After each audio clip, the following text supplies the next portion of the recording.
Galerinha, olha lá. Quando a gente pensa em barroco, vocês têm que lembrar o quê? No homem que está em conflito. Lembra? A ideia de desequilíbrio. Se o homem está em desequilíbrio, o que acontece com ele? Ele vai se transformar num homem exagerado, hipérbole. Lembram?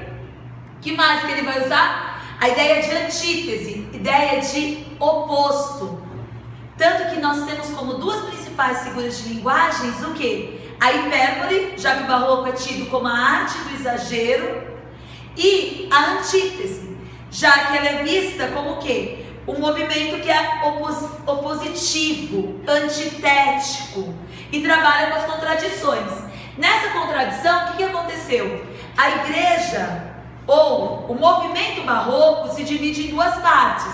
Uma dos cultistas, que é a ideia do culto à palavra, das linguagens rebuscadas, difíceis, e do outro lado, aqui é trabalhada por meio do padre Antônio Vieira, que é conceptista,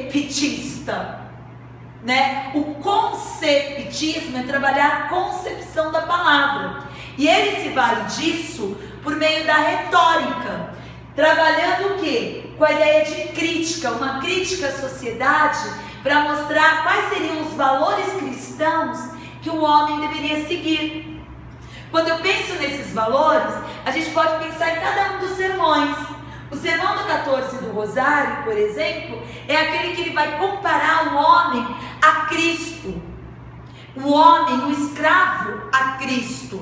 Um escravo que trabalha feito uma abelha. E uma abelha porque ele produz açúcar, assim como a abelha produz o mel. E aí a gente tem a relação que eu chamo de analogia. Analogia nada mais é que o que, meninos? Uma comparação. A comparação, ela trabalha com a ideia, então, do escravo sendo associado à condição de Cristo.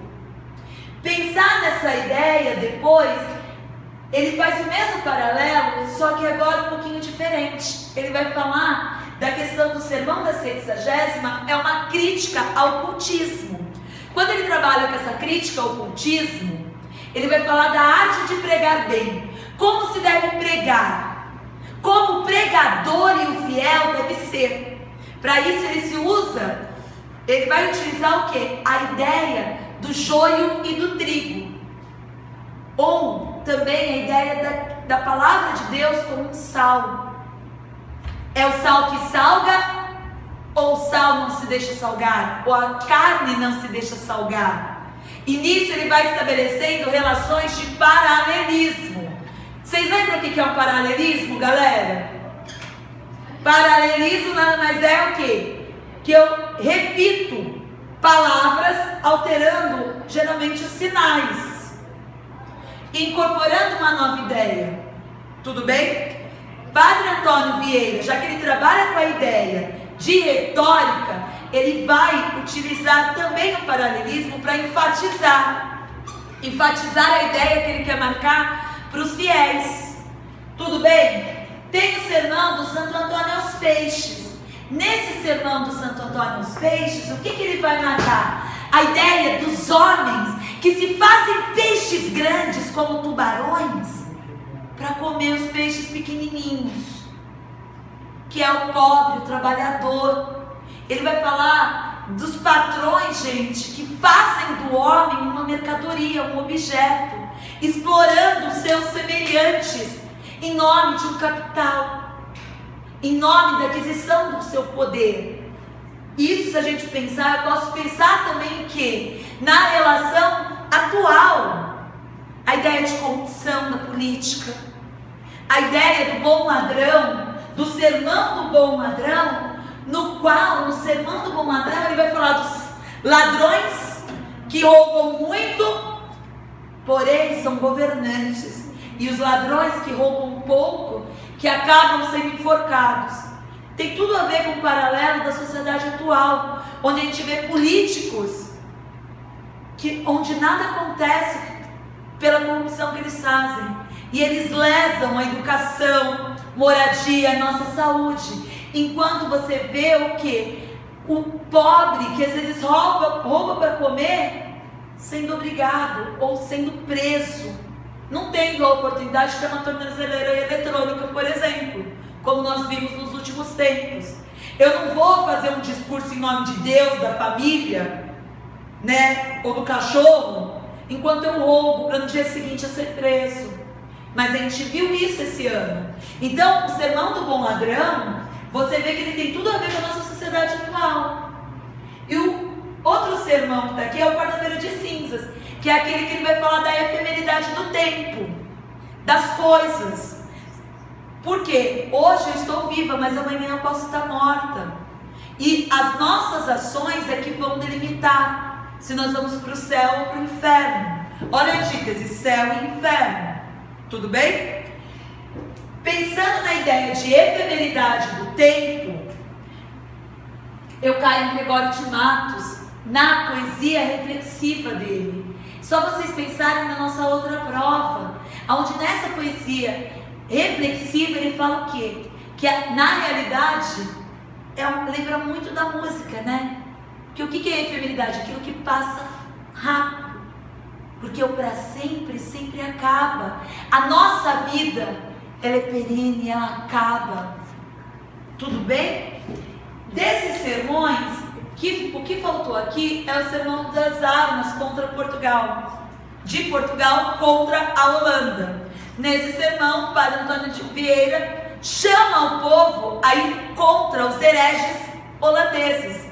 Porque os holandeses são protestantes e não católicos. Outro poeta do barroco, que é importante, chamado Boca do Inferno, é o Gregório de Matos Guerra. Gregório de Matos Guerra, por que ele é o Boca do Inferno? Por conta dos seus poemas satíricos, aonde ele vai satirizando, gente, vai criticando todos os setores da sociedade, seja padre, freira, seja o governo.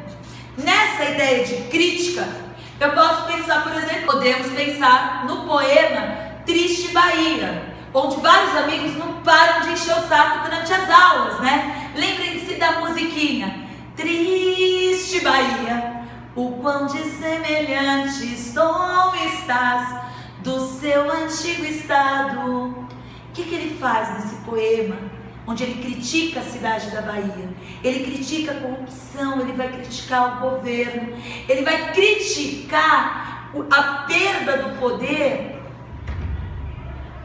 da cana-de-açúcar. Por quê, gente?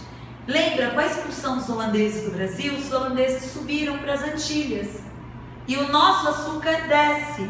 Então, esse é um poema que ele vai criticar a ideia da perda de poder, o empobrecimento, o declínio da cana-de-açúcar, o quanto ele e a cidade da Bahia perderam com o declínio da cana-de-açúcar.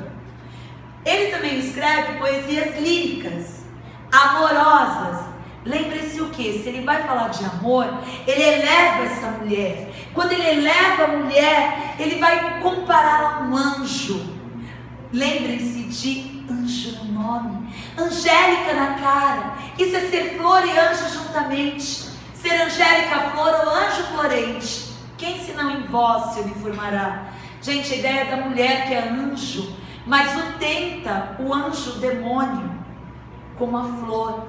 Ou a ideia da mulher sendo metaforizada. Lembrem-se, discreta e formosíssima Maria, enquanto estamos vendo a qualquer hora, em tuas faces a rosada aurora, em teus olhos e boca, o céu e o dia, ou o sol e o dia. Meninos, essa relação metafórica, ele fala que os olhos são alegres feito sol. E a ideia do sorriso da mulher sendo associada ao dia. Tudo bem? Na poesia lírico-religiosa, ele trabalha com a ideia do homem pecador que sente culpa. Nisso, ele se vale de recursos retóricos para pedir perdão. Por exemplo, no poema que ele fala que ele é uma ovelha desgarrada. E o que ele faz nesse poema da ovelha desgarrada?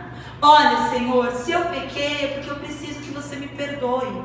Ou no poeminha que ele fala que a Cristo está de braços abertos para perdoá-lo e não para castigá-lo. Então ele sempre tenta ser malandro. Tanto que Gregório de Matos é o primeiro malandro que a gente tem da literatura brasileira, segundo o Haroldo de Campos.